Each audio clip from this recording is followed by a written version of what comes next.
Sagittarius बुड्रिकॉस। Sagittarius आप लोगों की ज़िंदगी में देखा जाए तो ये हफ्ता आप लोगों की ज़िंदगी में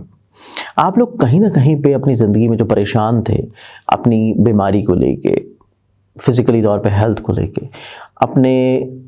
दूसरों के साथ रिलेशंस को लेके, आप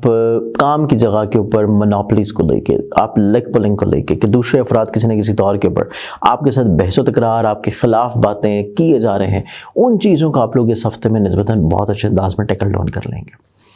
ये हफ्ता आप लोगों की ज़िंदगी में इस एतबार से तो बहुत खुशाइंद या खूबसूरत है कि आपकी ज़िंदगी में मुखलिस लोग शामिल होंगे, हिम्मत हौसला कॉन्फिडेंस आपका बिल्डअप करेंगे, मोहब्बत से जुड़ी हुई जो कोताहियाँ या कमियाँ हैं उनको आप लोग बहुत अच्छे अंदाज में ओवरकम कर लेंगे, मिसअंडरस्टैंडिंग्स को कंट्रोल करेंगे। इसके साथ साथ ये हफ्ता आप लोगों का फिर भी बहुत खुशाइंद होगा कि फाइनेंशियली तौर के ऊपर जो आप लोगों की बेनिफिट्स मिलने की एक्सपेक्टेशंस हैं वो आप लोगों को वीकेंड से पहले पहले मिलते हुए नजर आते हैं। लेकिन इसके साथ साथ आप लोगों को दूसरों के ऊपर, स्पेशली उन लोगों के ऊपर जो कि रिसेंटली आपकी ज़िंदगी में शामिल हुए हैं,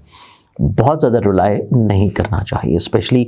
उन मैरिट्स के लिए जो कि आपके काम या करियर से लिंकअप करते हैं। इसके अलावा ये वीक आप लोगों की ज़िंदगी में इस एतबार से भी निस्बतन खुशाइंद साबित होगा कि आप लोग लिटिगेशन या विरासत से जुड़े हुए जो मसाइल लेके चल रहे हैं उनमें आप लोगों को फेवर मिल जाए। लेकिन इस वीक में अगर आप लोग किसी को हसूल वीज़ा के लिए कोई बल्क या बड़ी अमाउंट देना चाहते हैं, उससे रुक जाए, उसमें नुकसान होने के चांसेस हैं। और इन्हीं नुकसानात या इन्हीं तरह की कमज़ोरियों को दूर करने के लिए आप लोग जो सदका देंगे वो आप लोगों का रहेगा मंगल वाले दिन हस्ब तौफीक किसी भी लाल रंग की चीज़ का।